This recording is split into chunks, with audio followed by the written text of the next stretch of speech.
Conheça o comando ucraniano que irrita a Rússia com incursões na Crimeia. Por Carlota Goli e Alexandra Chubiko. The New York Times. No fim de uma noite, este mês, 2 soldados de forças especiais ucranianos trafegavam devagar por uma rua de Kiev numa SUV avariada. Retornando de um perigoso ataque noturno contra posições russas na península das Crimeia, eles rumaram para um apartamento com poucos móveis, onde se sentaram diante de escrivaninhas, cansados e meio desalinhados, e descreveram sua operação recente realisticamente. Muito difícil, afirmou Askold, de 38 anos.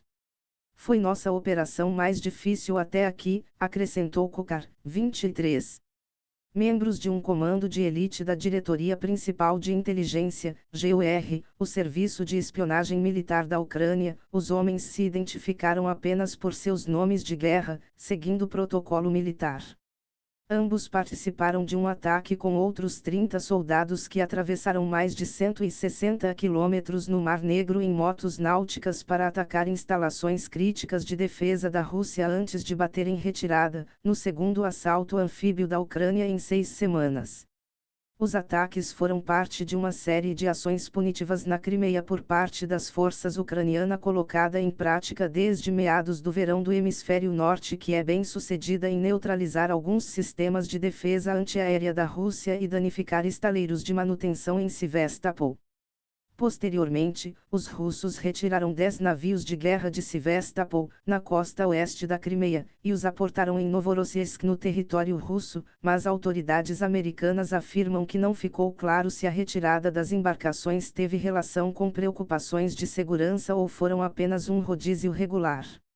Mas não há como negar que o número de ataques dentro da Crimeia está aumentando e deverá aumentar ainda mais com os novos mísseis de longo alcance ATACMS que acabam de ser entregues pelos Estados Unidos.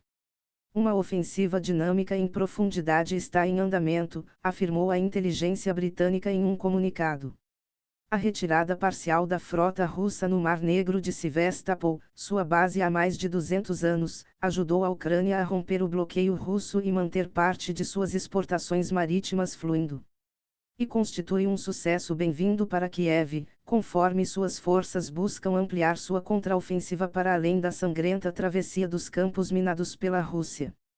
Comandantes militares ucranianos pronunciam há muito sua intenção de retomar o controle da Crimeia, que alguns analistas consideram improvável.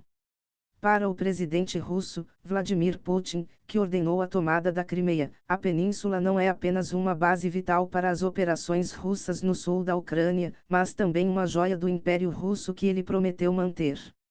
A campanha ucraniana começou um ano atrás, com um ataque contra a ponte do Estreito de Kerch, uma admirada construção que liga a península da Crimeia com a Rússia continental. Mas foi atingida pela contraofensiva deste verão, quando as forças ucranianas começaram a atacar a Crimeia com mísseis atrás das linhas de defesa russas. Unidades ucranianas tentam assumir a iniciativa em diferentes partes do fronte oriental. Mísseis de longo alcance atingem pontes de rotas rodoviárias e ferroviárias que ligam a península ao restante da Ucrânia, assim como defesas antiaéreas, bases militares e postos de comando. O objetivo foi perturbar a logística militar dos russos e sua capacidade de funcionar, uma tática que o comandante-chefe das forças ucranianas, o general Valery Zaluzny, tem usado em sua contraofensiva nas regiões de Kharkiv e Kherson. No fim de junho, a ponte Chonyar, em uma das principais estradas que ligam a península ao continente, foi danificada. Em 17 de julho, a ponte Kerch foi atingida novamente, desta vez por um drone naval. Uma ONG local, SOS Crimeia, relatou explosões quase diárias nas penínsulas nas semanas que se seguiram. Os ataques surtiram um efeito acentuado no público russo. De um pico de 9 milhões de visitantes em 2019, no ano passado o número de turistas na Crimeia caiu para 6 milhões e, este ano, para pouco mais de 4 milhões até aqui, afirmam autoridades locais. Milhares de russos que se mudaram para a Crimeia ou compraram imóveis na península após sua anexação, em 2014, estão vendendo suas propriedades, e os preços despencaram, afirmou a ex-parlamentar ucraniana Lyudmila Denisova, que tem parentes vivendo na Crimeia. Todo o ataque bem-sucedido da Ucrânia complica a vida na Crimeia, afirmou ela. Os ataques mais devastadores ocorreram em meados de setembro, quando mísseis atingiram um submarino russo e um banco de operações anfíbias nas docas secas do porto de Sevastopol. Uma semana depois, os ucranianos lançaram mísseis de longo alcance Storm Shadow contra o quartel de comando da frota russa no Mar Negro, também em Sevastopol, ferindo dezenas de oficiais. Mais moradores da Crimeia se dispuseram a compartilhar informações com agentes ucranianos de inteligência desde o ataque, afirmou Sevgil Musaeva, editora do jornal Ukrainska Pravda, citando autoridades de inteligência da Ucrânia. Eles tiveram medo de compartilhar antes as informações, afirmou a jornalista, acrescentando que agora talvez eles esperem que algo ocorra e queiram esperar pelas forças armadas ucranianas. Juntamente com os ataques com mísseis, a GUR começou suas atividades com operações especiais. No fim de julho, seus operadores tomaram controle das Torres Boiko, uma rede de depósitos de gás natural no oeste do Mar Negro que a Rússia assumiu em 2014, mas que desde então foi abandonada e desmantelou uma antena de vigilância. Em 24 de agosto, comandos ucranianos fizeram sua primeira incursão conhecida na Crimeia desde 2016, atacando a base russa o Cabo Tarkhankut, o ponto mais ocidental da península. A base abriga uma antena e sistemas que embaralham comunicações em uma ampla área. Graças a esta antena, eles veem tudo o que acontece no mar, afirmou um comandante do grupo Bratstvo, que realizou o ataque, identificando-se por seu nome de guerra, Borgesa. A missão era aproximar-nos deles e explodi-los, acrescentou ele.